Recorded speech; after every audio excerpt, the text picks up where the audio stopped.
are you all doing today? We are in the Purgatorio, part 3. Been taking roughly an hour and 10 minutes, so we should just get started. Let me bring up the text right there.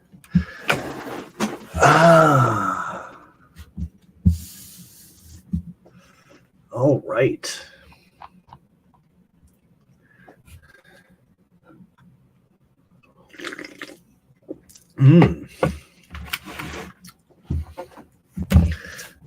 Maybe I should have, let me switch it over. I know I am contradicting myself. Let's get started. And now I seem to have messed up something. What? Make it bigger. There we go. Let me see how this looks when I don't like it on this side. I'm moving it back. Not bad. Okay. As much as the sun's course seemed left before evening, as we see between dawn and the third hour of the day on the zodiacal circle that is always skipping up and down like a child, it was the Vespers evening there in Purgatory and midnight here, and the sun rays were striking us in mid-face since we had circled enough of the mount to be traveling due west. When I felt my forehead far more burdened by the splendor than before, and the unknown nature of it stunned me so that I lifted my hands above my eyes and made that shade which dims the excess light. Just as when a ray of light bounces from the water's surface towards the opposite direction, ascending at an equal angle to that at which it falls, and traveling as far as the perpendicular line of the falling stone in an equal distance as science and experiment show. What an odd explanation. I seemed struck by reflected light in front of me, from which my eyes were quick to hide. I said, "Sweet Father, what is that from which I cannot shade my sight enough to help me? That seems to be moving towards us." He answered, "Do not be amazed if the heavenly family still dazzles you. It is a messenger that comes to invite us to climb. Soon seeing these things will not be painful to you, but a joy as great as nature has equipped you to feel." When we had reached the blessed angel, it said in a pleasant voice, "Enter a stairway here, much less steep than the others." I want to save that. Say that. I don't tweet everything I save, but we were climbing and already leaving, and behind us, Beatrice Miscondries, Misericordias, "Blessed are the merciful," was sung. "Rejoice, you who conquer." My master and I, the two of us alone, were climbing, and I thought to derive profit from his words while we went, and I addressed him, saying, "What did the spirit from Romangana mean by mentioning division and partnership?" At which he said to me, "He knows the harm of his great defect, and therefore let no one wonder if he condemns it, so that the harm he mourns for is lessened. Inasmuch as your desires are centered where things are diminished by partnership, it is envy moving the bellows with your sighs.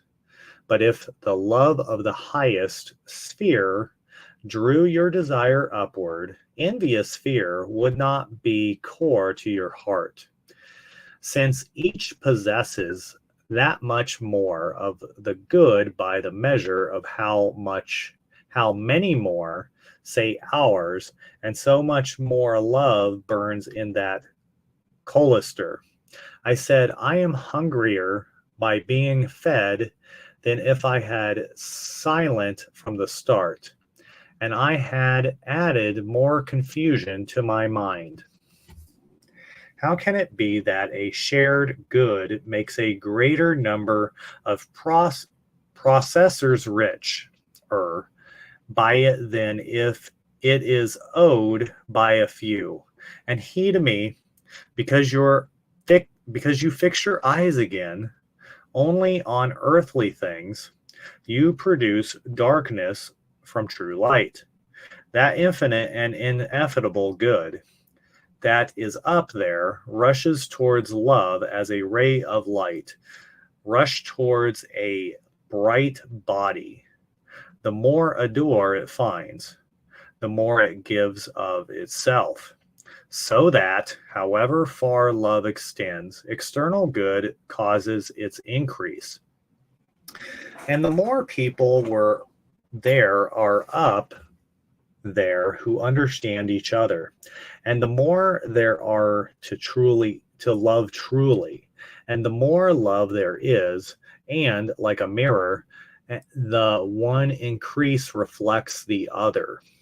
And if my explanation does not satisfy your hunger, you will see Beatrice, and she will free you completely with this and from every other longing. Only work so that the other 5 wounds that are healed by our pain are soon erased, as 2 have been.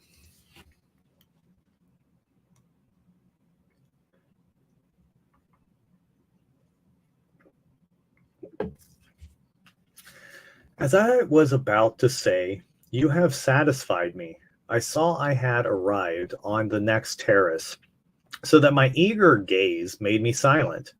There I seemed to be suddenly caught up in a esoteric dream, and to see many people in a temple, and a lady about to enter, saying with the tender attitude of a mother, My son, why hast thou thus dealt with us? Behold thy father, and I sought thee sorrowing. And as she fell silent, that which had appeared at first now disappeared.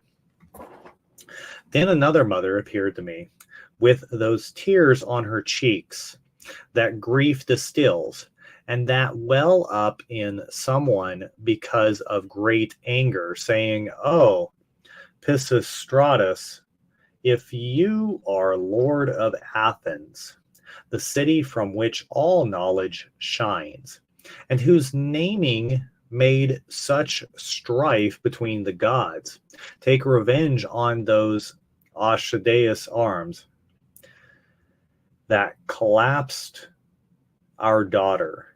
And her lord, kindly and gently, seemed to answer her with a placid look. What shall we do to those who wish harm to us, if we condemn him who loves us? When I saw people blazing with the fire of wrath, killing a youth with stones, and calling continually and loudly to each other, Kill him, kill him. And I saw him sinking to the ground in death, which already weighed him down. But he made his eyes all the while gateways to heaven, praying to the Lord on high in such torment, with that look that unlocks pity of forgiveness towards his persecutors.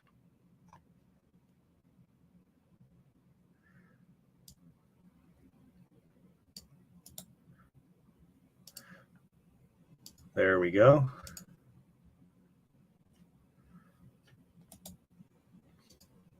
That's a pretty intense picture right there. Your generic, pretty obvious depiction of a martyr. When my spirit returned outwards to find the true things outside it, I understood my visions did not lie.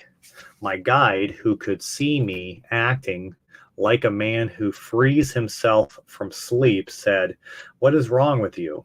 that you cannot control yourself, but have come almost 2 miles with your eyes covered and your legs staggering, like someone overcome by wine or sleep.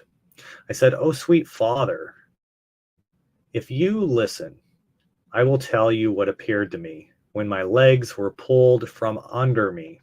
And he said, "If you had 100 masks on your face, your thoughts, however slight, would not be hidden from me. What you saw was to prevent you having an excuse for not opening your heart to the waters of peace that are poured from the eternal fountain. I did not ask what is wrong for the reason one does, who only sees with the eye, that cannot see when the body lies senseless. But I asked in order to give strength to your feet, so the slothful who are slow to employ the waking hour when it returns have to be goaded." We were traveling on through the evening, straining our eyes ahead as far as we could against the bright sunset rays, and behold, little by little, a smoke, dark as night, moving towards us, and there was no space to escape it. This stole away our sight and the clear air. The gloom of hell and a night depraved of every planet, under a scant sky darkened by cloud as far as it could be, did not make as thick a veil for my sight, or as harsh a texture to the touch, as the smoke that enveloped us there, since it did not even allow the eyes to remain open. At which my wise and faithful escort came near and offered me his shoulder. As a blind man goes behind his guide in order not to wander and not to strike against anything that might harm him or perhaps kill him. So I went through the foul and bitter air, listening to my leader, who kept saying, "Be careful not to get cut off from me." I hear voices, and each one seemed to pray to the Lamb of God, who takes away sins, for peace and mercy. Ongus Dei was their only commencement. One word and one measure came from them all, so that every harmony seemed to be amongst them. I said, "Master, are those spirits that I hear?" And he to me, "You understand rightly, and they are untying the knot of anger."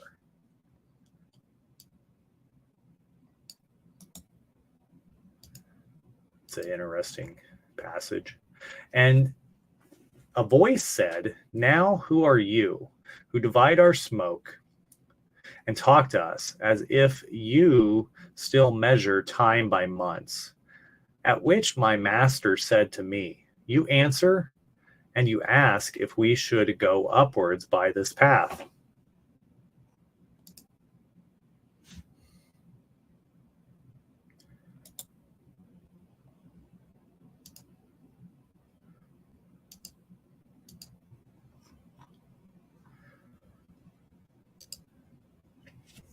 And I said, "O creature, who purge yourself to return to him who made you, beautified, you will hear a wonder if you follow me." He answered, "I will follow you as far as is allowed me. And if the smoke prevents us seeing, here will allow contact between us instead."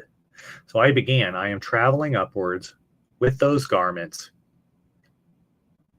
and death dissolves, and came here through the pain of hell. And if God has so far admitted me to this grace, that he wills I should see his court in a manner wholly outside modern usage, do not conceal from me who you were before death, but tell me, and tell me also, if I am heading straight for the passage in your words, will be our escort." You still in the Navy? No, I haven't been in the Navy since 2007. I don't know who this is that knows that I'm in the Navy. But I find that a peculiar question.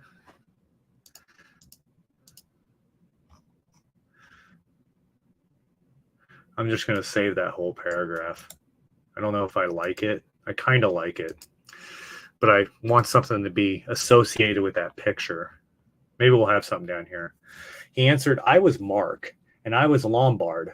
I knew the world and loved that worth, at the sight of which everyone now unbends their bow or bow. You go the right way to ascend. And he added, I pray you to pray for me when you are above. I kind of like that better. That sentence better. I'm going to close that one out. Okay.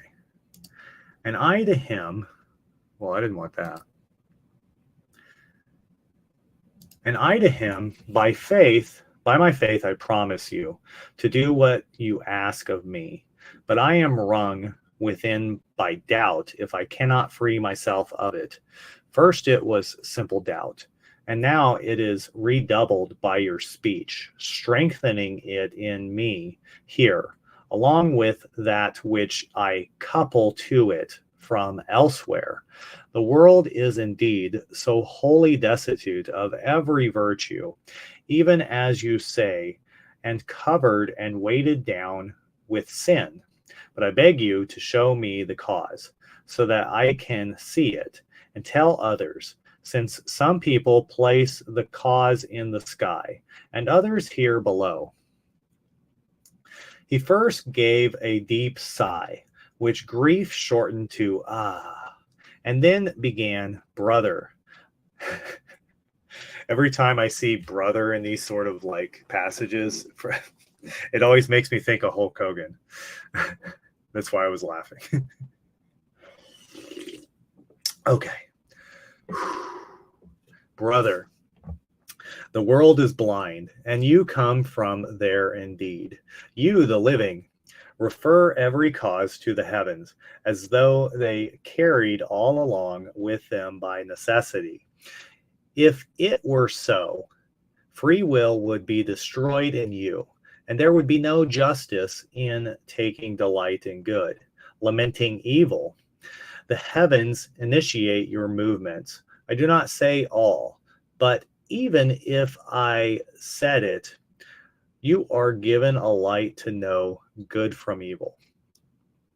And you are given free will, which gains the victory completely in the end, if it survives the stress of its first conflict with the heavens and is well nurtured. Free, you are subject to a greater force and a better nature, and that creates mind in you that the sky does not have control of. So if the world today goes awry, the cause is in yourselves. Search for it in yourselves, and I will be a true guide to you in this. From his hands who loves her dearly before she exists or exits, issues the soul in simplicity like a little child playing in laughter and in tears, and she knows nothing but that sprung from a joyful maker. She willingly turns towards what delights her. She savors at the start the taste of childish good and is begilded by it and chases it if her love is not curbed or misguided. That is why it was necessary to create law as a curb, and necessary to have a ruler who might at least make out the towers of the true city. That was a mouthful. Anyways, there are laws, but who sets their hand to them? No one, because the shepherd who leads his flock may chew the cud, may meditate, but does not have a divided foot, and confuses spiritual and temporal. So the people, seeing their guide only aiming at that benefit he is eager for, feed on that and do not question further. He can see clearly that bad leadership is the cause of the world's sinfulness, and not that nature, corruptible within you. Rome, that made the civilized world, used to have two suns. That made the two roads visible, that of the world and that of God.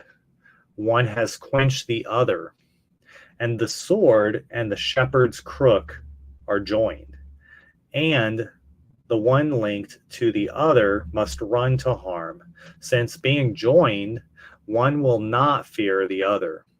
If you do not believe me, look closely at the crop, since every plant is known by its seed.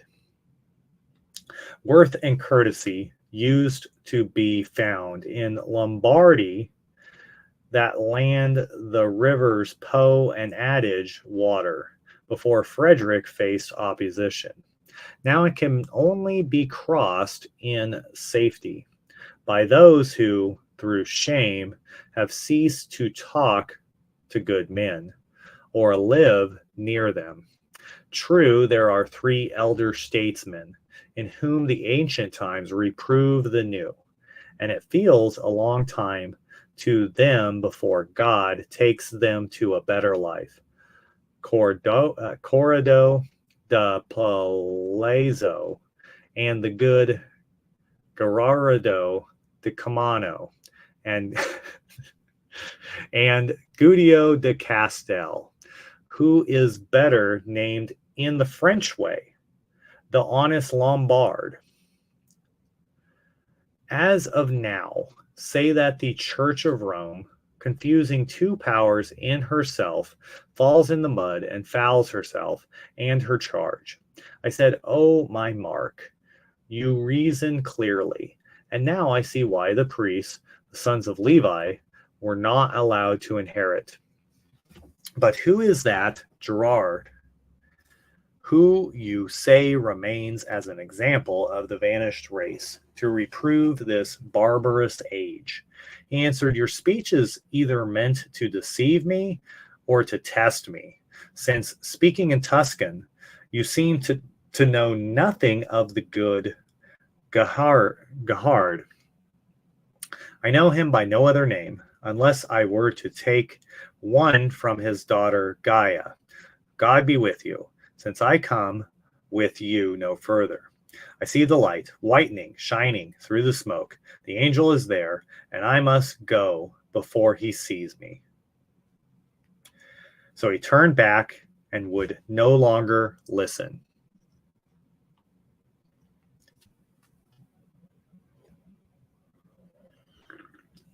I feel like this one's reading faster today.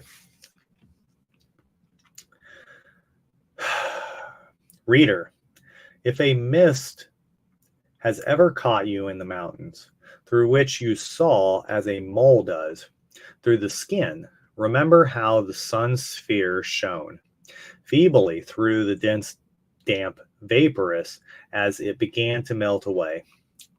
And your imagination will easily understand how I saw the sun again, which was now setting. So, measuring my steps by my faithful masters, I issued from that cloud to the sunlight, already dead on the low shore. O imagination that takes us out of ourselves, sometimes that we are conscious of nothing, though 1,000 trumpets echo round us. What is it that stirs you, since the senses place nothing in front of you? A light stirs you, which takes its form from heaven, by itself, or by a will that sends it downwards. The traces of Bracone's impiety appeared in my imagination.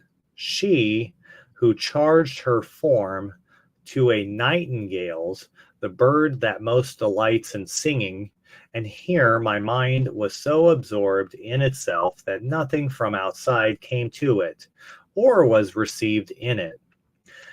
Then, in my high fantasy, a crucified man, scorned and haughty of aspect, appeared, and it was Haman, so dying. Round about him were the great Ahasuerus, Esther, his wife, and the just Mordecai, who was so sincere in speech and actions. And as this imagining burst like a bubble does, when the water surface it is made of breaks, a girl, Lavinina, weeping pitifully, rose to my vision, saying, "O Queen Atama, why are you willed yourself to nothingness through anger? You have killed yourself in order to not lose me. Now you have lost me. I am she who mourns, mother, for your loss rather than for his."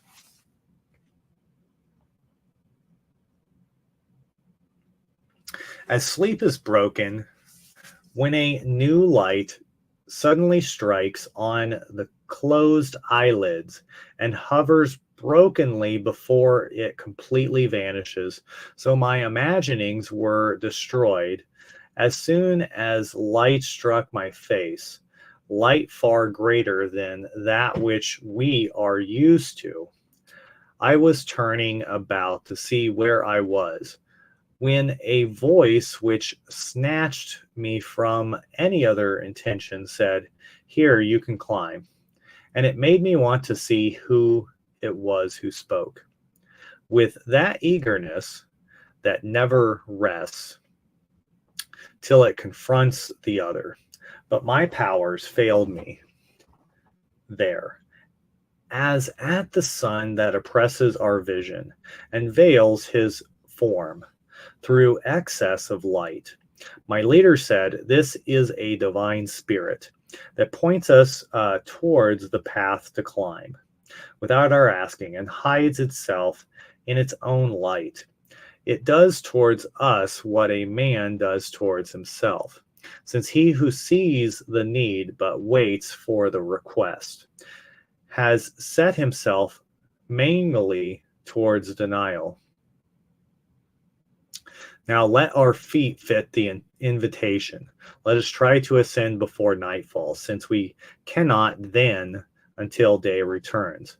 I turned my steps with him towards the stairway, and as soon as I was on the first step, I felt something like the touch of a wing, and my face was fanned, and I heard someone say, "Beatify pacificia. Pacifici. Blessed are the meek, who are without sinful anger."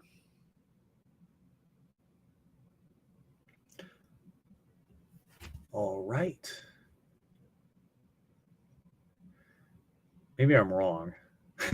Usually I'm closer to halfway through at this point.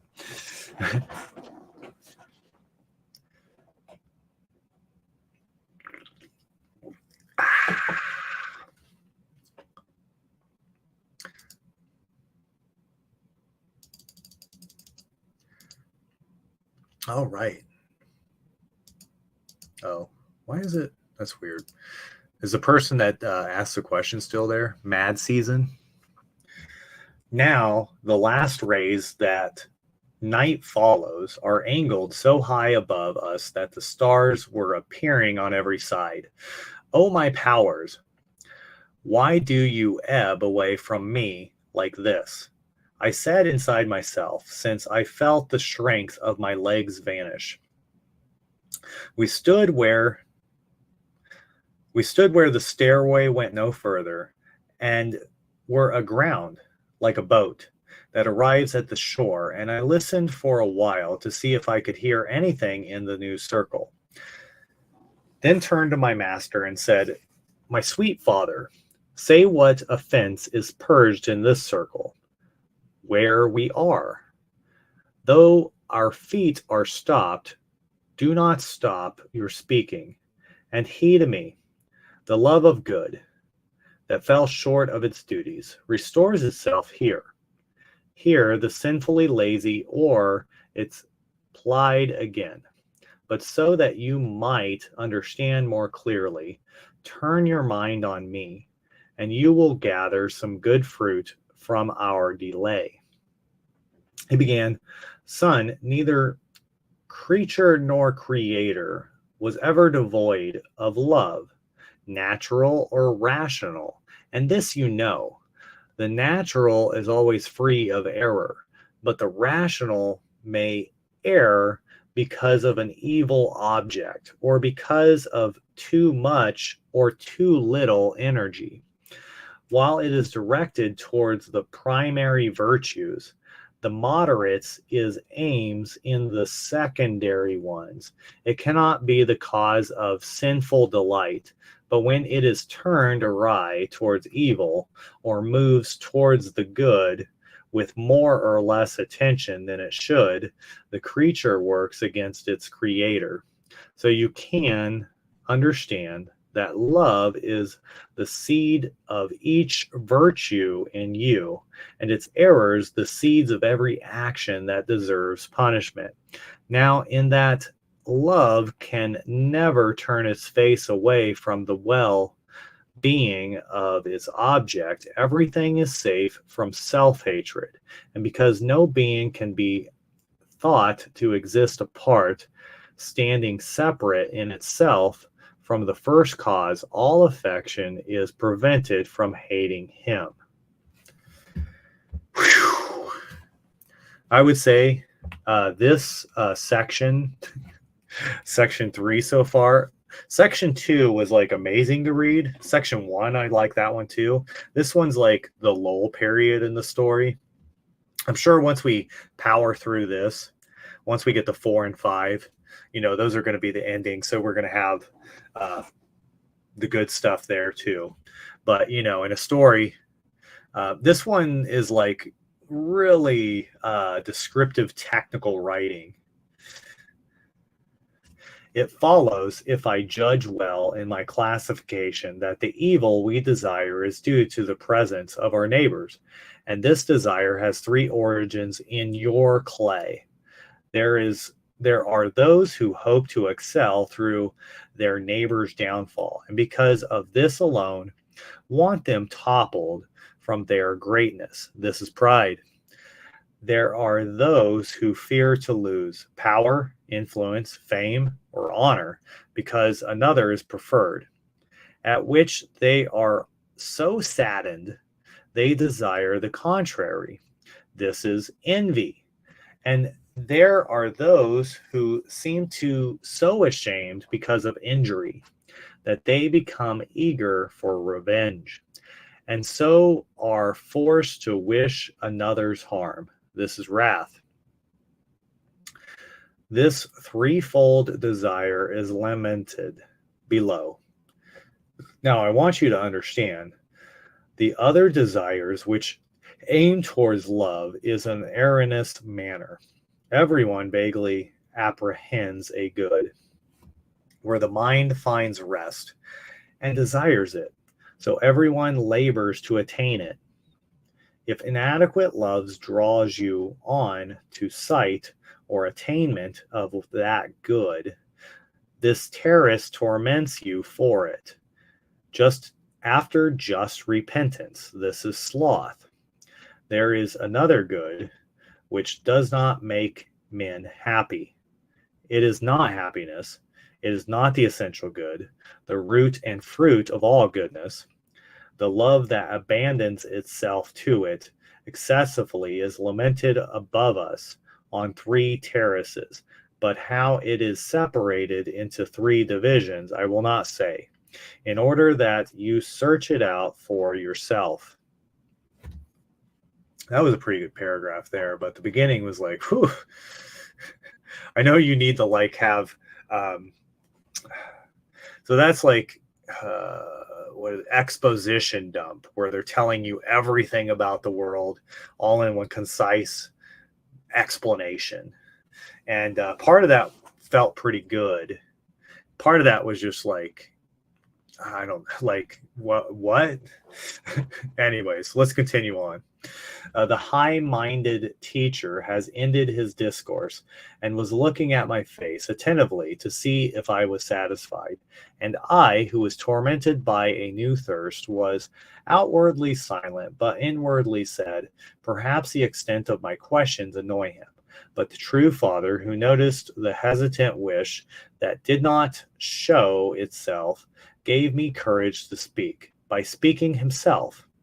At which I said, Master, my vision is so invigorated by your light that I understand clearly what all your reasoning means and describes. I beg you, therefore, sweet dear Father, to define love for me, to which you reduce every good action and its opposite. He said, direct the keen eyes of the intellect toward me, and the error of the blind, who make themselves their guides. I will be apparent to you. The spirit that is created, ready for love, is moved by everything pleasing. As soon as it is stirred in by pleasure, your sensory faculties take an impression of real objects and unfold it inside you, so that the spirit turns towards those objects. And if it is attracted to them, being turned, that attraction is love. That is nature, newly confirmed in you by pleasure. Then, as fire rises because of its form, whose nature is to climb to where it can live longest in its fuel, so the mind captured enters into desire, which is a movement of the spirit, and never rests until the object of its love gives it joy. Now it may be apparent to you how deeply truth is concealed from those people who say that every act of love is praiseworthy in itself, since love's material may always be good. Perhaps, but every seal is not good, even though the wax is good. I replied, your words and my wits following you have made love clear to me, but it has made me even more pregnant with doubts. Since if love is offered to us from outside ourselves, and the spirit has no other foot of her own to walk on, it is no merit of hers whether she walks straight or slantwise. And he said to me, I can tell you merely what reason sees. Beyond this point, wait only for Beatrice, since it is a question of faith.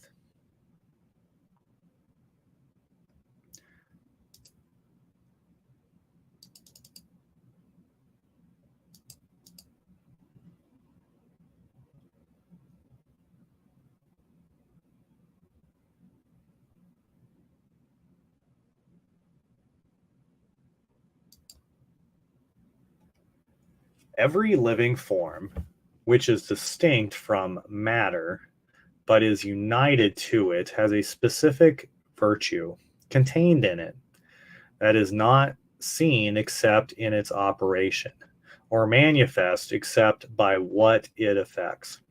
As life is manifest in a plant in the green leaves. Therefore, human beings do not know where knowledge of primary sensations come from, or attraction to the primary objects of appetite. They are in you, as the drive in bees to make honey, and this primary voltation merits neither praise nor blame.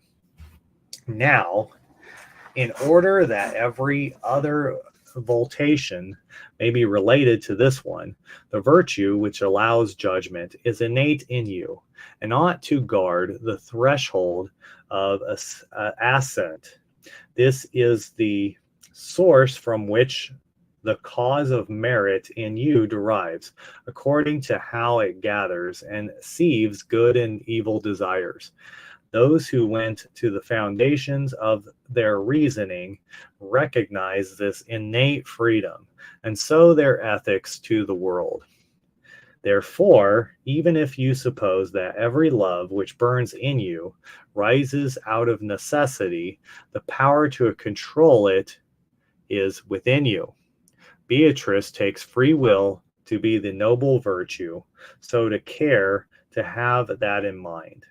If she sets herself to speak of it to you.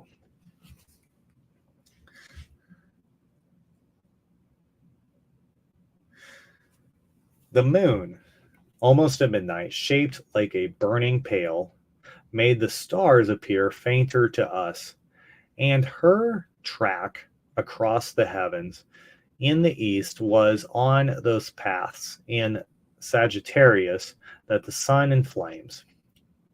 When in Rome, they watch its setting between Sardinia and Corsica, and the noble shade whose birthplace Andes is more renowned than any other Montuan town, had laid down the burden I had put on him, so that I, who had gathered clear, plain answers to my questions, stood like one who wanders drowsily.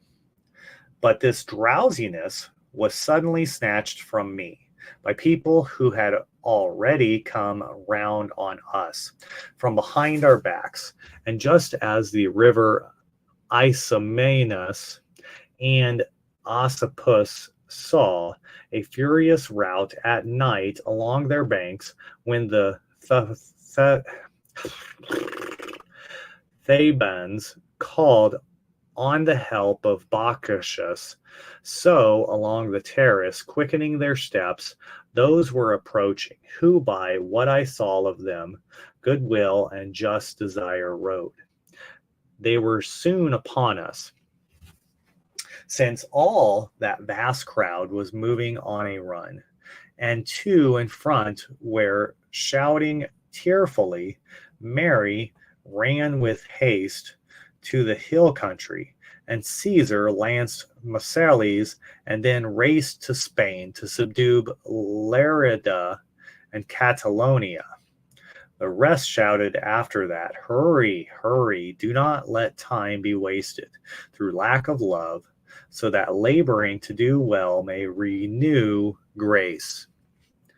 My guy said, "O people, in whom an eager fever now makes good, perhaps the negligence and tardiness shown by you in being lukewarm at doing good, this one who lives wishes to climb, if the sun only shines for us. And indeed, I do not lie to you. So tell us where the ascent is nearest."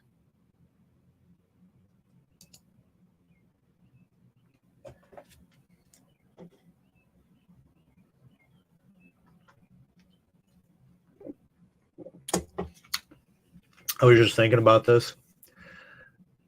I feel like this has a Led Zeppelin, like Stairway to Heaven type of feel. Anyways, let's continue. One of the spirits said, "Come behind us, and you will find the gully. We are so full of for speed, we cannot stay. So forgive us if you take our penance as an offense." I was the abbot of San Zeno of Verona, under the rule of the good Barbosa, of whom Milian still speaks with sorrow, and one I know, Alberto della Scala, who already has one foot in the grave, will soon mourn because of that monastery, and will be saddened at having held power there, because he has appointed his son there, Giuseppe, deformed in body, and more so in mind, and born of shame instead of a true shepherd. I do not know if he said more or was silent. He had raced so far beyond us already, but I heard that and was pleased to remember it. And he who was my help when I needed it said, "Turn this way, and see to that come," showing remorse at sloth. At last of them all, they cried, "The people for whom the Red Sea opened were dead before Jordan saw their hairs, and those who did not endure the labor with Aeneas and Arché's son until the grave end gave themselves to an inglorious fate. Then a new thought rose in me. When those shadows were distant from us, so far they could no longer be seen, from which many other diverse thoughts sprang, and I wandered so much from one to another that I closed my eyes in wondering and transmuted thought to dream. I wonder if this is a good spot to stop, because it usually takes, I feel like I'm halfway, and this is going to be like an hour and a half episode, and I don't really want to go that long. So I think it's a good point to stop right here, and we'll continue from here tomorrow. And we'll be done with this section, Purgatorio, on Friday, if that sounds good to you guys. Anyway, since there's nobody here, I can stop whenever I want, and there's nobody that can stop me. So you all have a great day, and I'll read some more tomorrow. We'll be part 3, part 2.